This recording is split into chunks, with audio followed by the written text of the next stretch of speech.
अगर आपको मैं कहूँ कि आपने लाइफ में 4 चीज़ों में से कुछ बिल्कुल छोड़ना है, क्रॉस लगाना है, तो आप किस पे लगाएँगी?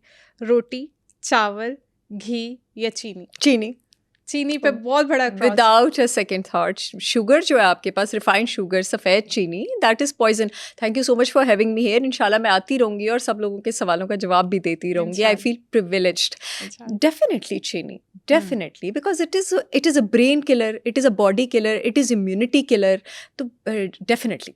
अच्छा, अब इसमें ना अब हमारे बड़े बहुत सारे कॉन्सेप्ट्स हैं। लाइक अब बहुत सारे लोग कहते हैं आप रोटी ना खाएं, आप चीनी ना खाएं। अब देखिए ये चारों चीज़ें मैंने वो बताई हैं कि जिस पे हम सुनते हैं कि ये मत खाएं अगर आप स्मार्ट रहना चाहते हैं, आप पतला रहना चाहते हैं। तो मैं चाहूँगी कि आप अपने जवाब के साथ साथ थोड़ा सा एलेबोरेट भी कर दें कि ये चीज़ें अगर आप चीनी तो छोड़ दें, ठीक है, बहुत बड़ा क्रॉस लगा दें, लेकिन जो बाकी भी चीज़ें हैं उसकी भी क्वांटिटी कब और कैसे कितनी लेनी चाहिए? अच्छा देखिए, घी तो अच्छी चीज़ है, वो तो छोड़ने वाली कैटेगरी में होनी नहीं चाहिए आपके पास। घी अल्लाह ताला का बनाया हुआ फैट है, और अल्लाह ताला बुरे फैट नहीं बनाता। Nature does not make bad fat. गाय का घी होता है, हमारे पास भैंस का घी होता है। जो गाय का घी है, that is the healthiest form of fat that you can consume. In fact जो लोग घी खाते हैं, up to 4 to 6 tablespoon दिन में आप उसको अपनी डाइट में इंक्लूड कर सकते हैं। वो दुबले पतले होते हैं मेरी तरह, ठीक है। दूसरी चीज़ आपके पास आ गई चावल। चावल के भी मैं इतने हक में नहीं हूँ, बिकॉज चावल भी मोस्टली आपके पास स्टार्च और कार्बोहाइड्रेट होता है। तो ऑफ कोर्स अगर आप स्लिम रहना चाहते हैं और आप चाहते हैं कि बॉडी में इन्फ्लेमेशन ना हो, तो चावल इज़ अ गुड थिंग। मगर अगेन मैं हमेशा कहती हूँ, एक अनाज किसी के लिए सज़ा और किसी के लिए शफा होती है। अगर किसी को गट इशू है और वो फाइबर टॉलरेट ही नहीं कर सकता, तो उसको तो मैं चावल दूंगी तो मैं हील करूंगी ना, because that is low fibre. Precise answers कर रही हूँ हर चीज़ के। रोटी ना खाएं, रोटी कभी भी ना खाएं, ये मैं नहीं कहती हूँ। हाँ, मैंने काफ़ी सालों से रोटी इतनी ज़्यादा नहीं खाई है। खा लूँ मैं कभी तो मैं खा लेती हूँ मल्टीग्रेन चपाती, एक अपने ही ब्रांड के आटे की छोटी सी, क्योंकि उसमें मैंने 14 अनाज शामिल किए हैं। रोटी का जो ज़्यादा कॉन्सेप्ट निकला है ना, वो आपके पास ग्लूटेन की वजह से निकला है, गंदम की वजह से निकला है।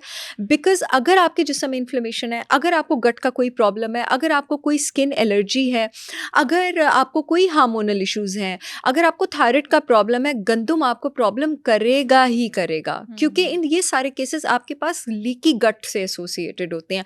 जहाँ पे आपके पास गट लीकी होता है, वहाँ पे प्रोटीन्स आपको प्रॉब्लम करती हैं। ग्लूटेन क्या है? ग्लूटेन गंदम के अंदर मौजूद प्रोटीन है, ठीक है।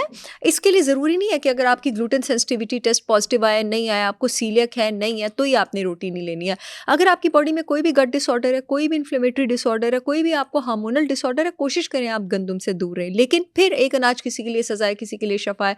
अगर आपके जिस्म में हीट स्ट्रेस है, तो मैं आपको गंदम की रोटी प्रिस्क्राइब करूँगी। इससे मैं कभी भी, मुझे समझ नहीं आती कि कोई किसी का जनरलाइज्ड प्लान ऐसे सबके लिए कैसे दे सकता है। हर इंसान का डिफरेंट प्लान होता है। जिनको हीट स्ट्रेस हो, उनको गंदम का पानी पिला पिला के हम ट्रीट करते हैं, उनको देते ही गंदम का इलाज है। अब किसी के जिस्म में बलगम है, मैं उसको कभी भी गंदम नहीं दूंगी। अब अगर जी मैं बूढ़ों की बात कर लूँ, बूढ़ों के जिस्म में हमने गर्माइश पैदा करनी होती है, एनर्जी देनी होती है। ज्वार गर्म है, बाजरा गर्म है, जौ गर्म है, उनको मैं ये तीनों ग्रेन्स जो हैं वो रिकमेंड करूँगी। इसके साथ साथ अगर किसी के जिस्म की न्यूट्रल तासीर है, मकई न्यूट्रल है, उनको मैं मकई जो है वो रिकमेंड करूँगी। किसी को प्रोटीन की ज़रूरत है, ताकत की ज़रूरत है, उनको मैं बेसन की रोटी रिकमेंड करूँगी। चिकपीस का आटा जो होता है वो मैं रिकमेंड करूँगी। सो अगर रोटी खा के भी आप अपना वेट कंट्रोल रख सकते हैं। मैं अक्सर अपनी रोटी खा लेती हूँ। 14 अनाज है मेरे आटे में, जो मेरी ब्रांड है होलिस्टिक विजडम बाय साहर चावला। मैं एपिसोड के शुरू में बताती चलूँ कि मेरे ऑर्गेनिक प्रोडक्ट्स के लिए सब www.holisticwisdombysaharchavla.com पे जाके ऑर्डर कर सकते हैं। पूरे मुल्क में शिपमेंट हो रही है। प्रोडक्ट्स मेरे पाकिस्तान की हर अथॉरिटी से अप्रूव्ड है। हाँ, ग्लूटेन मैंने भी लॉन्च नहीं किया, बिकॉज गंदम के मैं इतने ज़्यादा हक में नहीं हूँ। और ये with the passage of time गंदम के साथ आपके पास बढ़ती एलर्जी क्यों है? क्योंकि गंदम जो है ना वो खाने के प्रोडक्ट्स को खूबसूरत बनाता है, फ्लफ़ी बनाता है।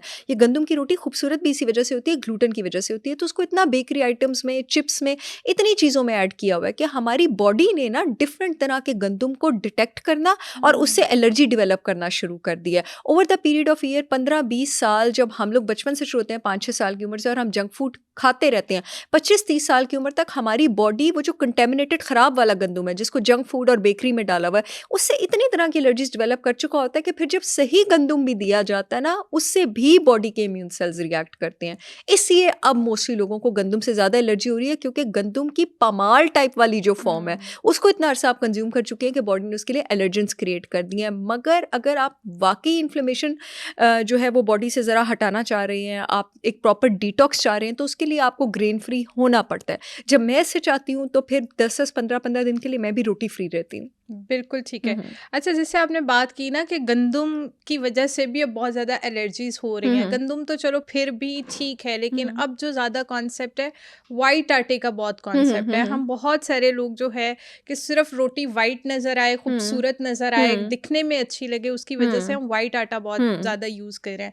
तो मुझे ये बताएं कि ये कैसे हमारी हेल्थ को डैमेज कर रहा है? वाइट आटा तो बिल्कुल भी नहीं लेना चाहिए। अभी 2-3 दिन पहले भी मैं एक पॉडकास्ट पे थी, वहाँ पे भी मैंने ये बताया, गंदम की आपके पास 3 लेयर्स होती हैं, ठीक है? वाइट आटे को जिस प्रोसेस से बनाया जाता है ना, जो रिफाइनमेंट की जाती है, उसकी 3 लेयर्स होती हैं, जिसमें से जो 2 न्यूट्रिशन वाली होती हैं और एक सिर्फ कार्बोहाइड्रेट वाली होती है। वाइट आटे में सिर्फ कार्बोहाइड्रेट वाली लेयर है। जिस तरीके से उसको छाना जाता है ना फैक्ट्री में, दोनों न्यूट्रिशन वाली लेयर, जिसमें जिंक है, आयरन है, बी विटामिन है, वो निकल जाती है। वाइट आटा फोका है, उसमें कोई एनर्जी नहीं है, आपको कुछ भी नहीं मिल रहा है। तो अगर आपने गंदम की रोटी भी लेनी है तो आपने होल व्हीट लेनी है। जी बिल्कुल ठीक है, यानी वाइट आटा पे भी सवाल ही पैदा नहीं होता, बिल्कुल कोई फायदा नहीं है उसका, एम्प्टी कैलोरी।